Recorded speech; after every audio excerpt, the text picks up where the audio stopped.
Allez, salut tout le monde et bienvenue dans un tout nouveau Pour et Souffrance Hebdo. J'espère que vous allez bien. Bienvenue chez Cody. Et donc aujourd'hui, on se retrouve, comme je viens de le dire, pour un nouveau PFH. Et j'ai beaucoup de choses à vous dire. Je vous avais promis un bilan de toute cette période qu'on a eue avec Wrestle Kingdom, Wrestle Dynasty, etc. Malheureusement, je n'ai pas eu le temps de le tourner, donc je ne vais pas le faire car j'en ai déjà assez parlé de ce week-end. Mais pour résumer rapidement, ça a été un très bon week-end pour plein d'autres promotions. Un peu moins bien pour New Japan Pro Wrestling. Mais ça, je vais vous en reparler dans quelques minutes parce qu'on va revenir sur les futures cartes de New Japan Pro Wrestling New Beginning in Osaka. Donc, je vais vous parler de ça. Je vais également vous parler de la Noah Pro Wrestling, de la GLEAT et également un peu de Zero One parce qu'il se passe beaucoup de choses au Japon. Bienvenue donc pour un PFH. N'hésitez pas, bien sûr, vous pouvez également écouter Pour Souffrance Hebdo sur les plateformes de podcast. Vous recherchez chez Cody et vous allez tout retrouver. Et puis, pour avoir toute l'actualité du catch japonais, n'hésitez pas à aller sur le compte Twitter Pour France et vous allez tout avoir car Amaury est très à fond et met plein de news. Je l'accompagne aussi, comme ça vous permet de presque tout savoir sur les informations importantes que vous pouvez retrouver du côté du Japon. C'est parti donc pour un tout nouveau PFH. Et on va commencer tout de suite avec donc la New Japan Pro Wrestling qui va proposer plusieurs shows du côté du Korakuen Hall. 4 shows pour être plus précis. Et le premier main event de ce premier show au Korakuen qu'on aura du côté de New Japan Pro Wrestling, ça sera le 22 janvier. Et on aura donc El Desperado et Hiroki Goto contre Zack Sabre Jr. et Kosei Fujita. Donc ça sera le match entre le challenger pour le titre Junior Heavyweight, Kosei Fujita, qui sera accompagné donc de son leader de TMDK, Zack Sabre Jr., l'actuel IWGP Champions, Heavyweight Champions, et donc ils feront face au champion Junior Heavyweight qui sera accompagné du challenger pour le titre IWGP. Donc voilà, donc ça permet de bien mettre en place les gros matchs qui vont arriver. Le 23 janvier, le lendemain, également au Korakuen, donc en main event, ça sera un peu surprenant comme main event, mais pourquoi pas, ça sera le premier main event d'un Korakuen Hall pour un autre membre de Team DK, ça sera Ryohei Aiwa qui fera face à Yoshihashi, donc le vétéran de Chaos, qui aura pour but bien sûr de mettre over Ryohei Aiwa. Je vois bien quand même Yoshihashi remporter ce match et pourquoi pas Ryohei Aiwa avoir une revanche lors de la New Japan Cup. Je vois bien quelque chose comme ça serait trop facile de donner tout de suite une victoire à Ryohei Aiwa en main event du Korakuen Hall.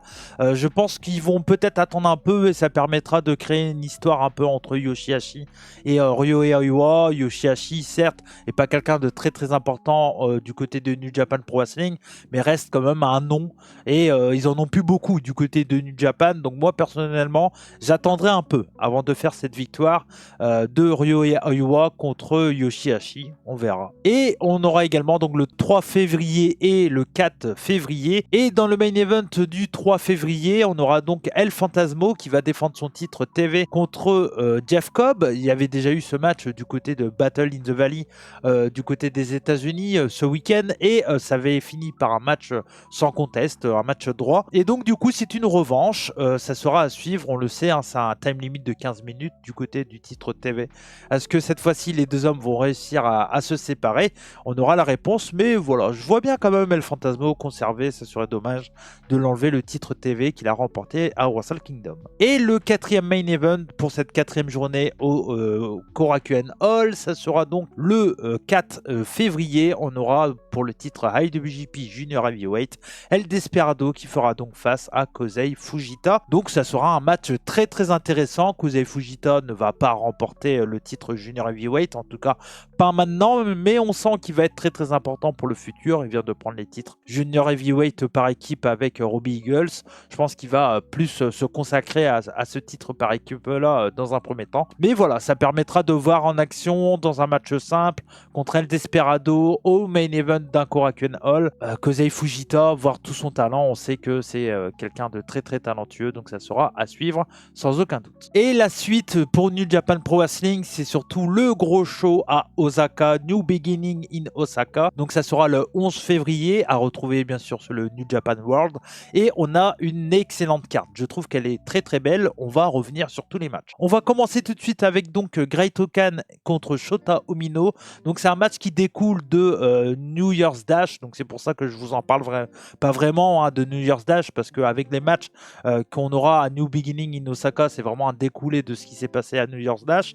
Et donc Great-O-Khan qui a déchiré les ceintures en papier, en carton de Shota Umino, le méga babyface. On a eu une nouvelle attitude du côté de United Empire, un côté un peu plus heel, ça sera à suivre, mais en tout cas voilà, on a un match simple entre Great-O-Khan et Shota Umino. Pour moi, le seul objectif de ce match, c'est vraiment de réinstaller, vraiment faire comprendre que Shota Umino mérite d'être applaudi, et donc de reconstruire Shota Umino, de lui donner des belles victoires contre quelqu'un comme Great-O-Khan, qui est un catcheur voilà, qui a quand même s'est imposé un peu, assez dangereux du côté de la division solo heavyweight chez New Japan Pro Wrestling, et ça sera logique pour moi de faire gagner Shota Umino. Je pense qu'il aura plusieurs victoires comme ça jusqu'à arriver à un moment crucial, pourquoi pas même le faire gagner la New Japan Cup, histoire d'essayer vraiment que les gens l'applaudissent comme il se doit, parce que je trouve moi personnellement que Shota Umino c'est un super catcheur, un super babyface. C'est juste qu'il a été très mal amené. Je pense qu'ils vont vraiment le reconstruire comme il faut. On aura un super match 1 contre 1 également entre Drilla Moloney et Shingo Takagi. Drilla Moloney qui a clairement déclaré qu'il défiait Shingo Takagi. Ça s'est passé également du côté de New Year's Dash, et donc Drilla Moloney qui va faire le pas du côté des catcheurs heavyweight. Ça fait beaucoup de sens au point de vue du physique. Il n'y a pas grand chose d'un junior heavyweight. Je pense que voilà, il va faire le pas du côté des heavyweights. Est-ce qu'ils vont lui donner une grosse victoire? J'ai quand même des doutes, mais en même temps je me dis, si tu as vraiment envie de lancer un Drilla Moloney dans la division heavyweight, mais c'est vrai que Drilla Moloney, il faut à tout prix pour moi qu'il soit bien installé pour la New Japan Cup. Donc pourquoi pas lui faire avoir une grosse victoire. Et en même temps je me dis, Shingo vient de perdre le titre Never, il a besoin de se relancer pour être fort également pour la New Japan Cup. Pour moi ça ferait beaucoup plus de sens quand même que Shingo remporte ce combat, même si voilà, Drilla Moloney, why not. Mais généralement un junior heavyweight qui passe heavyweight, ça met un peu de temps avant qu'il gagne des gros matchs, et gagner contre Shingo c'est un gros match. On aurait également le dernier, je pense, dans l'histoire des deux hommes d'ailleurs, Togi Makabe contre Hiroshi Tanahashi. Ça a été une grosse rivalité du côté de New Japan Pro Wrestling fin 2000 entre Togi Makabe et Hiroshi Tanahashi. On le sait, c'est la dernière année complète de Hiroshi Tanahashi qui va terminer sa carrière le 4 janvier 2026 du côté du Tokyo Dome. Et donc voilà, on va avoir des gros matchs pour Hiroshi Tanahashi. Togi Makabe, Hiroshi Tanahashi, franchement je suis un peu curieux de voir ce que ça va donner. Je pense que ça peut être plutôt sympa, ça sera à suivre. On aura également donc pareil un découlé de New Year's Dash, Sanada contre Taichi en match 1 contre 1. Taichi a quand même pris beaucoup de hits de la part de Sanada. Sanada n'est pas un catcheur très important dans le Bullet Club War Dogs, il a été là tout simplement parce que Jack Lee est actuellement blessé, je pense. Après voilà, la storyline fait beaucoup de sens, une belle storyline plutôt mid-card. Perso, moi je ferais gagner Taichi, je trouve que c'est un catcheur qui il est cool. Taichi, ça fait très longtemps que je l'aime. Mais là, je trouve qu'en ce moment, voilà, il a pris pas mal de défaites, etc. Sa grosse défaite pour le titre global contre David Finlay était vraiment cool. Et pour moi, il mériterait d'avoir cette victoire contre Sanada. Je trouve qu'il n'y aurait pas trop d'intérêt à faire gagner Sanada dans ce match 1 contre 1. Donc voilà, à la limite, tu fais gagner Taichi et Sanada, voilà, le classique Sanada gagne du côté de la New Japan Cup ou lors du G1 Climax. Si Taichi y est, parce que l'année dernière, il n'y était pas, Taichi, dans le G1 Climax. Donc voilà, ça sera à suivre. Mais je pense que pour New Japan Cup, ça ferait beaucoup plus de sens avec cette fois-ci Taichi qui gagne et puis Sanada, pourquoi pas, qui gagne du côté de la New Japan Cup, ça sera à suivre. On aura également le match pour les titres junior heavyweight, donc Sho et Rocky Romero qui vont faire face donc aux champions Robbie Eagles et Kosei Fujita. Donc voilà, donc comme je vous l'ai dit, Kosei Fujita aura eu avant un match pour le titre solo IWGP Junior, et donc cette fois-ci ils défendront leur titre avec Robbie Eagles contre Sho et Rocky Romero, qui sont là uniquement pour mettre over les nouveaux champions, je pense. Ça me ferait quand même bien chier. On sait que le titre junior change assez rapidement de main généralement. J'aimerais beaucoup voir un très beau run de la part de Robbie Eagles et Fujita avec voilà, une belle plusieurs défenses réussies de la part de Eagles et Fujita. On le sait, le titre junior heavyweight l'année dernière a quand même pas mal changé de main entre le Bullet Club. Après il y a eu également Cash Tutu. Là en fin d'année il y a eu les Jet Setters. Après il y a eu là maintenant Eagles et Fujita. Voilà, j'aimerais bien un peu plus de stabilité, beaucoup plus de défense également pour les champions par équipe. Donc pour moi, Eagles et Fujita vont conserver ces titres. Du côté des titres Tag Team Heavyweight, on a Naito et Hiromu qui avaient échoué du côté de Wrestle Dynasty contre les Young Bucks et United Empire. Cette fois-ci, c'est un match 2 contre 2 pour Naito et Hiromu qui avaient remporté la World Tag League. Et donc, ils vont faire face aux champions, les Young Bucks. Bon, je pense que cette fois-ci, ça sera pour Naito et Hiromu. Ça a permis aux Young Bucks de revenir au Japon. Je ne les vois pas conserver personnellement. Et je ne vois pas non plus autre chose pour Naito et Hiromu.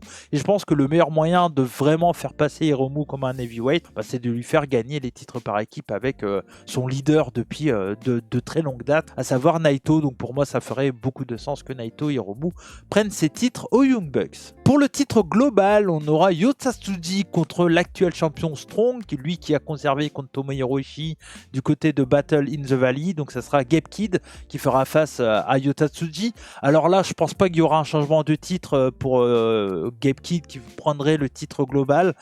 J'ai du mal à voir l'intérêt, je vois plus la facilité du booking, à savoir un Yota Tsuji qui gagne contre Gabe Kidd et donc qui conserve son titre, et pourquoi pas la classique, la New Japan Cup arrive très très vite, juste après, pourquoi pas Gabe Kidd qui là cette fois-ci gagnera ce match du côté de la New Japan Cup, pourquoi pas en demi-finale pour envoyer Gabe Kidd en finale, histoire de le donner un gros push. Tu peux même potentiellement faire gagner à Gabe Kidd la New Japan Cup. On sait que la New Japan Cup, elle est généralement donnée à des catcheurs qui méritent mais qui sont pas encore au point d'aller chercher un titre. Mais souvent, voilà, Zack Sabre l'a gagné plusieurs fois alors qu'il n'était pas considéré comme un gros main eventer.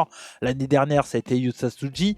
Pourquoi pas Gabe Kidd cette année, hein, ça se pourrait, même en finale, contre Yota Tsuji, c'est Gabe Kidd qui prendrait sa revanche.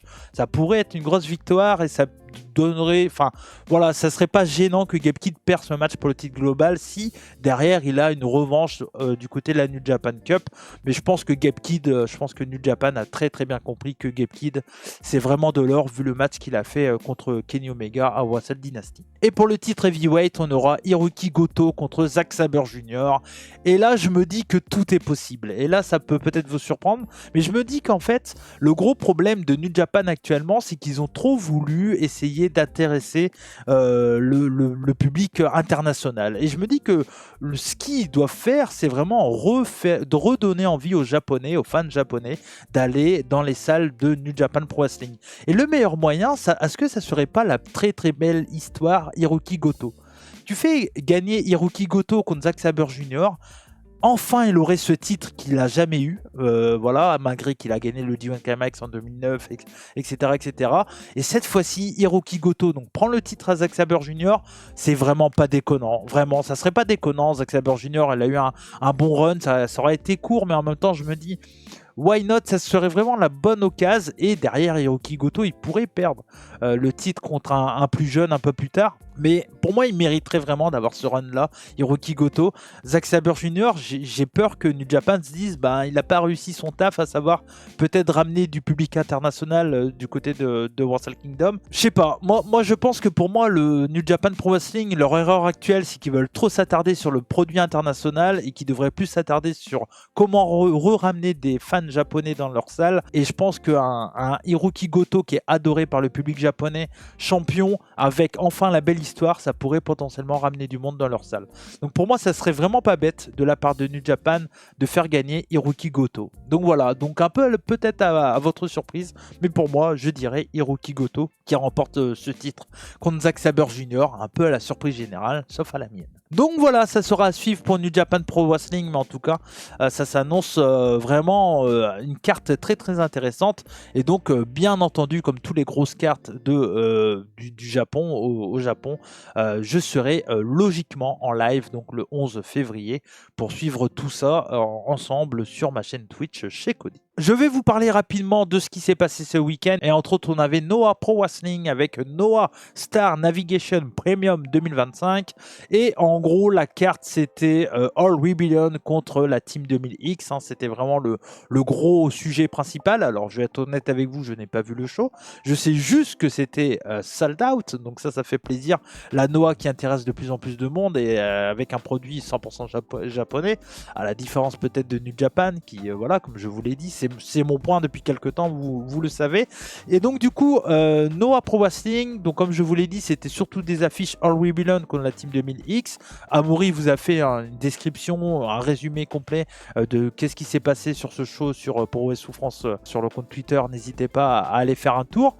Moi, je vais surtout vous parler du main event qu'on avait. Donc c'était pour le titre national, Manabu Soya qui défendait son titre contre le catcheur de DDT qui venait chez Noah pour avec l'envie de sentir la fibre de Noah, parce que il avait créé Burning du côté de la DDT. Burning qui était un clan de Kenta Kobashi qui avait été repris par Jun Akiyama du côté de DDT et donc par Tetsuya Endo après. Et donc il s'est dit je vais passer l'année du côté de la Noah Pro Wrestling, comme ça je vais ressentir le bon côté de Kenta Kobashi et revenir à DDT avec vraiment l'esprit Burning comme il faut.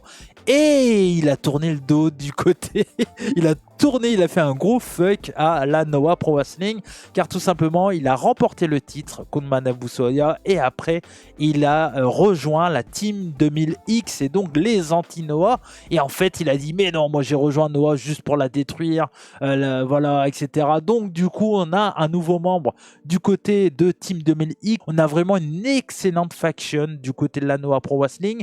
Et ce n'est pas tout, parce que All Rebellion a également ajouté un nouveau membre dans leur roster. C'est Galeno Del Mal, qui se fait maintenant appeler uniquement Galeno.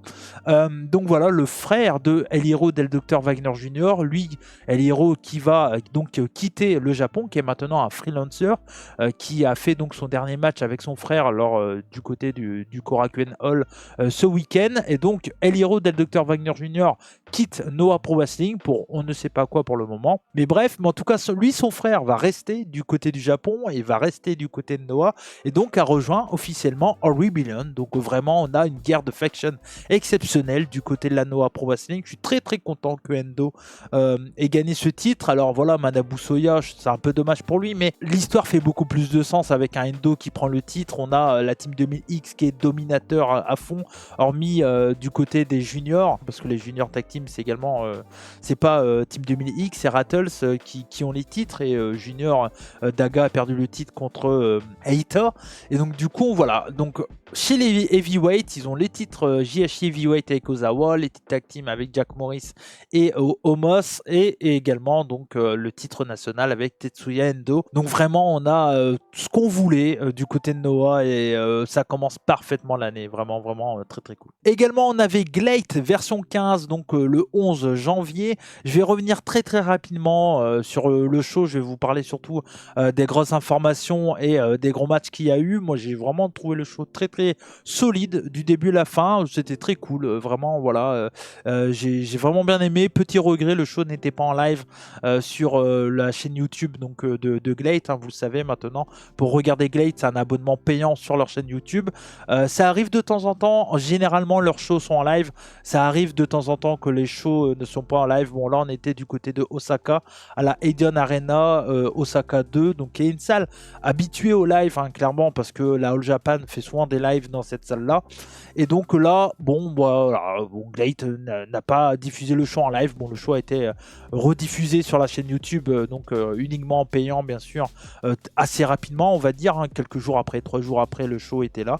Donc bon voilà, c'est pas grave, mais généralement les shows de Glate sont en live, et ce n'est pas les seuls à diffuser en live sur YouTube d'ailleurs, hein. Il y a plein de promotions qui diffusent en live sur YouTube, à la différence qu'on veut ce qu'on veut me dire sur Twitter. Bref, ce n'est pas grave, chacun pense ce qu'il veut, mais bon, quand on a tort, ça serait bien de le dire. Donc du coup, pour parler de Glate, le show a commencé donc avec un G-Rex Battle Royale. Donc c'était un match Battle Royale, un Royal Rumble un peu en quelque sorte, avec plein de catcheurs, et donc c'était pour être contender numéro 1 pour le titre G-Rex, donc le titre catch wrestling de Glate. Et donc c'est Kaito Ishida qui a remporté ce titre. Kaito Ishida qui a commencé en numéro 1 et qui a gagné le combat. Il y avait beaucoup de catcheurs. J'ai pas le chiffre exact. Donc victoire de Kaito Ishida, donc qui va avoir son match pour le titre Direx dans le main event de ce show. À noter donc quand même le retour de Joe Lando du côté de Shea Glate, qui a, en plus d'avoir fait cette Battle Royale, a eu un match par équipe avec D-Rise, la nouvelle faction de Soma Watanabe du côté de Glade. Donc c'était très cool. Je suis très content de revoir Joe Lando sur un ring. Moi qui regarde plus que le catch japonais ou presque, bah, ça me fait toujours plaisir de revoir un catcheur que j'ai pu commenter par le passé. Donc voilà, je suis très content de revoir Joe Lando chez Glade. Il fit parfaitement avec la promotion. Donc voilà, donc Kaito Ishida qui va remporter ce titre. Je reparlerai après de ce match donc pour le titre Direx Title. Et on avait également donc un match par équipe entre Katsuhiko Nakajima et Takanori Ito. Donc Nakajima qui est l'actuel champion Lidet UWF, donc le titre Shoot Style. Cette fois-ci, c'était pas un match Shoot Style, hein, c'était un match dit Pro Wrestling, un match Wrestling. Donc Nakajima Ito qui est en équipe et qui faisait face à Bulk Orchestra. On a eu un excellent combat, vraiment. Ça s'est mis dans la tronche, mais comme on s'en doutait, des gros duels de shoulder block entre Ito et Quiet Storm et Ito et Tamura, des gros coups de pied également de Nakajima sur Tamura, sur Quiet Storm. Enfin vraiment, c'était un très bon match par équipe. Vraiment, je vous recommande ce match. De toute façon, je vous recommande les 3 derniers combats de ce show. Si vous pouvez les rattraper, faites-le. C'était vraiment très bien. Donc voilà, Nakajima qui va faire le tomber victorieux sur Hayato Tamura. Donc Nakajima, actuel champion Lidet, qui va faire le tomber sur l'ancien champion Direx. Donc voilà, Hayato Tamura qui redescend un peu dans la carte. C'est logique, souvent après un règne de 1 an comme on a eu du côté du Japon, c'est un booking très habituel.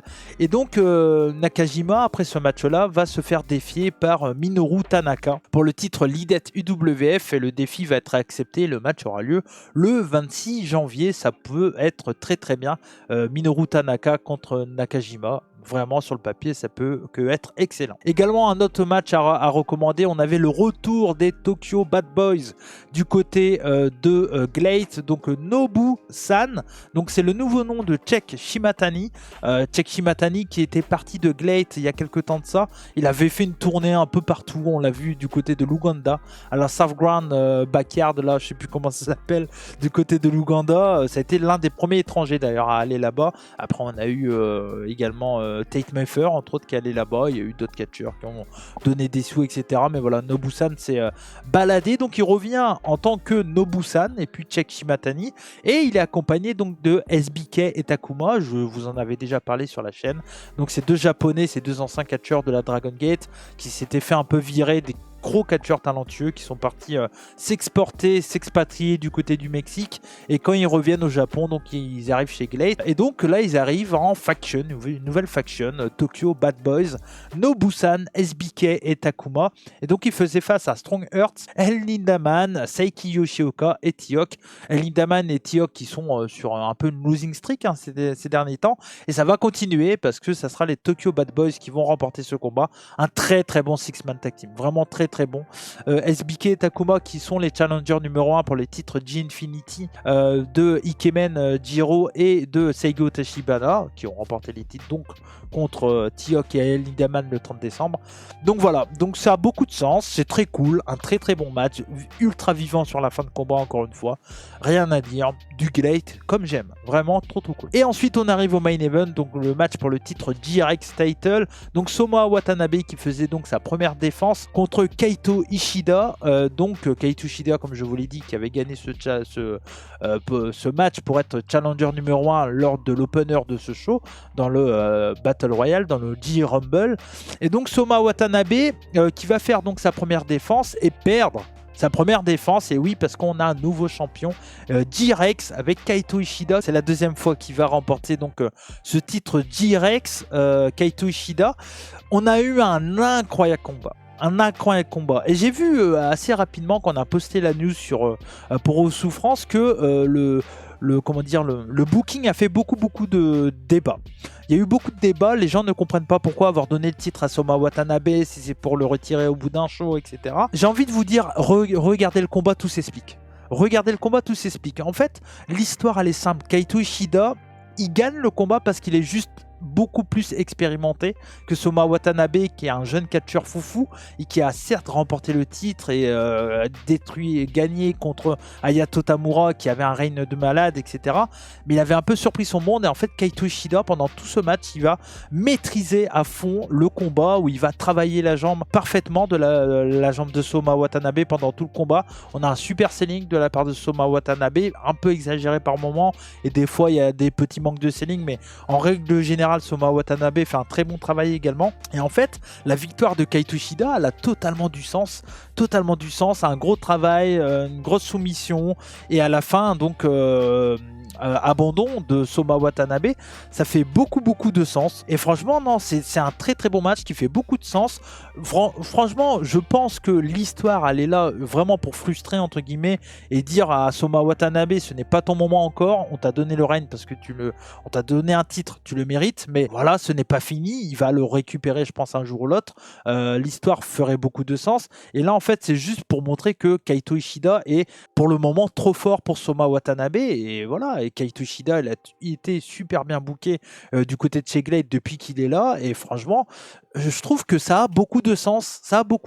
Et il y a eu des gros longs règnes pour le titre d'Irex, et je trouve que c'est cool d'avoir un petit règne de quelques jours pour vraiment se dire, voilà, ça fait de l'historique pour ce titre-là, et je trouve que c'est ce qui manquait. Pour moi, c'est une très bonne décision. C'est une très bonne décision uniquement si Soma Watanabe reprend le titre dans quelques temps. Si il ne prend plus jamais le titre, je pense que ça sera très décevant, et on pourrait considérer que c'est un échec de la part de Glade. Mais si dans un an, dans 6 mois, dans 1 an et demi, 2 ans, Soma Watanabe reprend le titre et enfin il a son gros règne, etc., on pourra que dire que c'est réussi. Donc moi je pense qu'il faut juste être patient avec cette histoire-là. Pour moi c'est très bien fait. Ça montre que Soma Watanabe, oui il est meilleur qu'il y a quelques temps, mais il n'est pas encore prêt pour être la tête d'affiche de Glade, et que Kaito Ishida voilà, a été tout simplement plus intelligent et plus expérimenté que Soma Watanabe. Donc pour moi ça a été très bien fait, c'est ce qu'il fallait faire, et je trouve que ça donne vraiment un super intérêt pour ce titre d'Irex. Mais personnellement j'ai adoré le booking, j'ai adoré le combat, c'est un 4,75 pour moi. Je trouve que c'est un match fantastique à rattraper, vraiment. N'hésitez pas à aller le voir. Je vous ai dit, cette année je vais regarder beaucoup, voire pratiquement tous les shows de Glade. Franchement si c'est comme ça à chaque fois, j'applaudirai dès demain. J'aime beaucoup ce qui s'est passé, et voilà. Franchement, je vous recommande énormément ce match-là, et vraiment les 3 derniers combats qui étaient très cool. Mais ouais, ça commence bien l'année de Glade pour moi, et je trouve vraiment que c'est un bon choix. Le mec est plus expérimenté, il est plus fort. Soma Watanabe n'est pas encore prêt. Voilà. Je pense que si vous n'êtes pas d'accord avec ça, c'est parce que vous dites il perd déjà le titre, c'est con. Ouais, mais en fait, ça fait beaucoup de sens. Réfléchissez un peu, je pense que vous allez potentiellement comprendre ce que ma façon de voir. Donc voilà, mais en tout cas ça sera à suivre. Si dans 2 ans Soma Watanabe n'a toujours pas récupéré le titre, voilà, je dis 2 ans, ça peut être dans 3-4 ans. On sait que potentiellement si Soma Watanabe quitte Glade et qu'il a jamais récupéré le titre et jamais eu un vrai règne, ça sera un échec. Mais s'il a le titre à nouveau dans 4 ans, ils vont jouer dessus et tout ça, et voilà. Et pour moi, ça sera une réussite du booking. Donc ça sera à suivre. On verra bien. Mais en tout cas, moi j'ai adoré ce match et je vous le recommande vraiment. Et pour terminer très rapidement, je vous en ai parlé également sur Puro et Souffrance, mais le 27 avril, on aura un show de la 01 du côté du Sumo Hall, et ça fait plaisir, hein, je vous l'ai dit. La 01 est de retour, hein, réellement, avec donc un nouveau logo, un nouveau leader, c'est Masato Tanaka. Donc voici donc Masato Tanaka, et donc premier gros show annoncé pour 01 au Sumo Hall. Alors là, je suis quand même curieux de voir le nombre de personnes qu'il y aura pour 01 Ryogoku Goku Kikan. Et ils ont annoncé, donc pour donner envie un peu aux gens d'aller voir, je sais pas si ça va marcher, mais je pense que oui, je pense que potentiellement ça peut ramener du monde.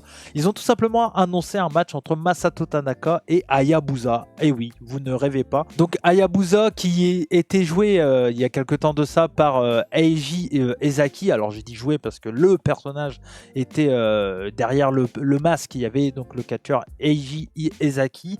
Je vous en avais fait un Densetsu, n'hésitez pas à aller le voir. D'ailleurs, les Densetsu, un jour ou l'autre, ça va revenir. Mais il faut vraiment que j'ai un peu de temps, c'est un peu compliqué. Mais promis, ça va revenir. Donc Eiji Ezaki est malheureusement décédé en 2016. Donc si vous avez vu la vidéo en question, vous êtes au courant. Et depuis, le personnage de Hayabusa, il avait pas du tout été remis en route. Alors il y avait eu de temps en temps un ancien catcheur de la FMW qui avait utilisé un peu le personnage d'Hayabusa, mais c'était plus pour un hommage, etc.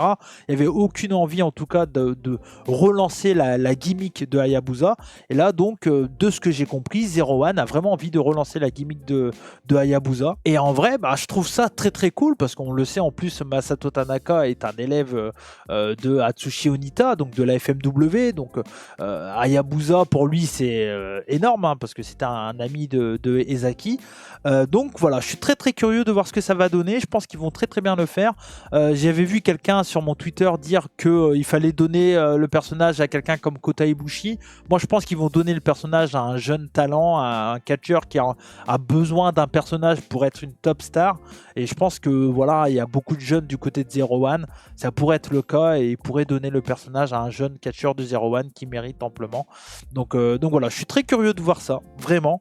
Et ça sera à suivre, et j'espère que le show sera diffusé, pourquoi pas, sur le Wrestle Universe. Ça sera à suivre en tout cas. Et voilà, c'est ce qui termine ce gros Pour et Souffrance Hebdo. J'essaie toujours de faire au plus court, mais c'est toujours un peu compliqué avec la fatigue, le taf, je bégaye, bref. Donc voilà, donc c'est un peu compliqué, mais en tout cas, merci à vous de m'avoir suivi. Il va avoir très très vite, avant ce week-end, il y aura donc le résumé des 2 gros shows de la Dragon Gate qui vont arriver. Donc ce mercredi et ce jeudi, peut-être que les shows seront déjà passés. En tout cas, voilà. Vous aurez donc un nouveau PFH très très rapidement. Mais en tout cas, c'est un plaisir de vous parler catch japonais. Je vous remercie vraiment donc de me suivre, de suivre toutes ces émissions. Et on se retrouve donc très très vite pour un nouveau Pour et Souffrance Hebdo. N'hésitez pas à liker, partager, je compte sur vous. Comme on dit chez moi, banzai. Et surtout, n'oubliez pas, soyez curieux. Ciao!